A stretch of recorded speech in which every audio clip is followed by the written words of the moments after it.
రాష్ట్రంలో మున్సిపల్ ఎన్నికలను బీజేపీ ప్రతిష్టాత్మకంగా తీసుకుంది. ఎన్నికల కోసం పూర్తి స్థాయిలో సన్నాహాలు ప్రారంభించింది. పట్టణ ప్రాంతాల్లో పార్టీ ప్రభావాన్ని విస్తరించడమే లక్ష్యంగా బూత్ స్థాయి నుంచే వ్యూహాత్మక కార్యాచరణకు శ్రీకారం చుట్టింది. ఇక ఈ ఎన్నికలను కేంద్ర పార్టీ కూడా సీరియస్ గా తీసుకున్నట్లు తెలుస్తోంది.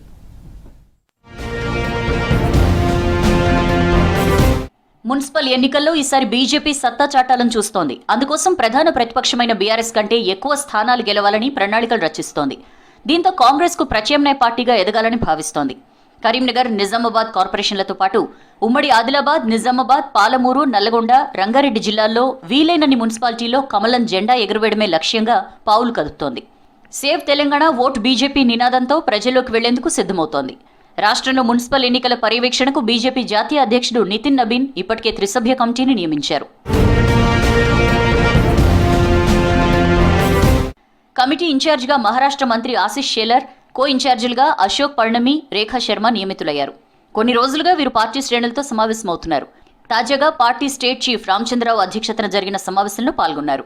ఎన్నికల్లో పార్టీ కార్యాచరణపై ఈ కమిటీ దిశానిర్దేశం చేసింది. పార్టీ నిర్దేశించిన కార్యాచరణను క్షేత్రస్థాయిలో అమలు చేయాలని, ఎన్నికల ప్రచారంలో కార్యకర్తలతో సమన్వయం చేసుకుంటూ ప్రతి ఒక్కరూ కష్టపడి పనిచేయాలని సభ్యులు సూచించారు. కేంద్ర ప్రభుత్వం ఇచ్చే నిధులతోనే మున్సిపాలిటీలు, కార్పొరేషన్లలో అభివృద్ధి సాధ్యమనే అంశాన్ని ప్రజల్లోకి బలంగా తీసుకెళ్లాలని ఆదేశించారు ముఖ్య నేతలు. ఎన్నికలు పూర్తయ్యే వరకు ఎంపీలు, ఎమ్మెల్యేలు, ఎమ్మెల్సీలు, ముఖ్య నేతలంతా ఆయా ప్రాంతాల్లోనే ఉండాలన్నారు స్టేట్ చీఫ్ రామచంద్రరావు. మరోవైపు టికెట్ల కేటాయింపులో ఎలాంటి తప్పులు జరగకుండా ఉండేందుకు అభ్యర్థుల ఎంపికపై జాతీయ, రాష్ట్ర స్థాయిలో రహస్య సర్వేలు నిర్వహిస్తున్నారు.